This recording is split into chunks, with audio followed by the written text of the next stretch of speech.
K Surendran ഒരു Facebook post കൂടി വന്നിട്ടുണ്ട്. കൊടും ക്രിമിനൽ ഗോവിന്ദസ്വാമി ജയിൽ ചാടിയത് രാത്രി 1:15. ജയിൽ അധികൃതർ അറിയുന്നത് പുലർച്ചെ 5:15. പോലീസിൽ വിവരം അറിയിക്കുന്നത് കാലത്ത് 7:15. മതിൽ വൈദ്യുതി ഫെൻസിങ്. ജയിൽ ചാടുമ്പോൾ വൈദ്യുതി ഓഫ് ചെയ്യപ്പെട്ടിരുന്നു. സർവത്ര ദുരൂഹത. ജയിൽ ചാടിയതോ ചാടിച്ചതോ എന്നതാണ് ചോദ്യം. വളരെ പ്രധാനപ്പെട്ട ചോദ്യമാണ്. കെ സുരേന്ദ്രന്റെ പ്രതികരണമാണ് ഇപ്പോൾ വന്നിരിക്കുന്നത്. ഫേസ്ബുക്ക് പോസ്റ്റിലാണ്. ഈ ചോദ്യങ്ങൾ വളരെ പ്രസക്തവുമാണ്.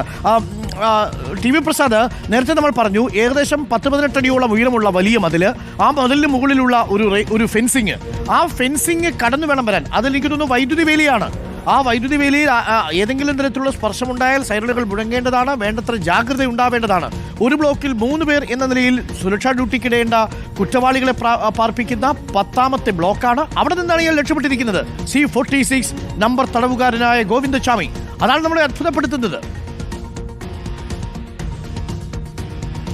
ഉറപ്പായും അരുൺ, അതുതന്നെയാണ്. ഇത്രയേറെ സുരക്ഷയുള്ള, ഇത്ര കൂറ്റൻ മതിലുള്ള ഈ ജയിലിൽ നിന്ന് എങ്ങനെ ഗോവിന്ദസ്വാമി പുറത്തേക്ക് കടന്നു എന്നുള്ളതാണ്.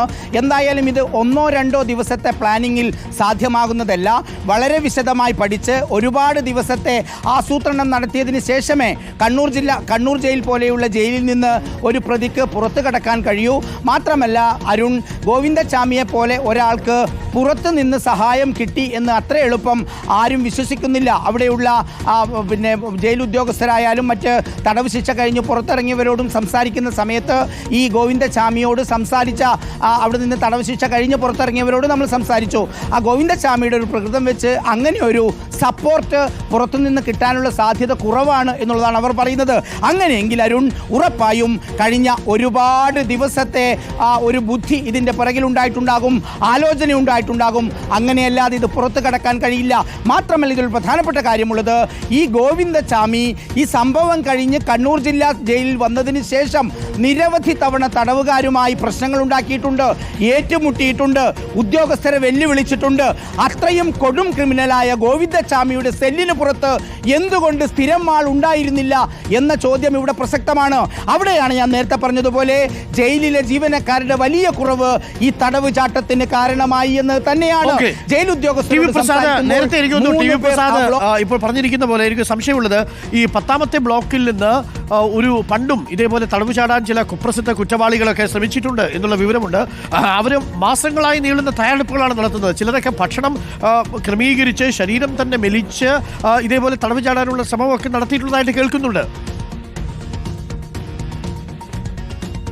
അതെ അരുൺ, അത് തന്നെയാണ് ഞാൻ പറഞ്ഞത്. അതായത് 15 വർഷം തടവ് ശിക്ഷ അനുഭവിച്ച് ഈ 10ാം ബ്ലോക്കിനെ കുറിച്ചും അവിടുത്തെ ജയിലിൻ്റെ എല്ലാ ഭാഗങ്ങളെക്കുറിച്ചും നന്നായി അറിയാവുന്ന ഒരു രാഷ്ട്രീയ തടവുകാരനോടാണ് അല്പസമയം മുമ്പ് ഞാൻ സംസാരിച്ചത്. അദ്ദേഹത്തിൽ നിന്ന് കിട്ടിയ വിവരമാണ് ഇത്. അതായത് ആ സമയത്ത് എല്ലാവർക്കും അറിയാവുന്ന ഒരു കാര്യം, ഈ പറയുന്ന വർഷങ്ങൾക്ക് മുമ്പ് ഏതാണ്ട് 20-30 വർഷം മുമ്പ് എന്നാണ് പറഞ്ഞത്. അതായത് അവരവിടെ എത്തുന്നതിന് മുമ്പായിരിക്കും ഒരുപക്ഷെ. അതായത് അപൂർവമാണ് 10ാം ബ്ലോക്കിൽ നിന്ന് ഒരു പ്രതി പുറത്തേക്ക് കടക്കുക, ഒരു കുറ്റവാളി പുറത്തേക്ക് കടക്കുക എന്ന് പറയുന്നത് വളരെ അപൂർവമാണ്.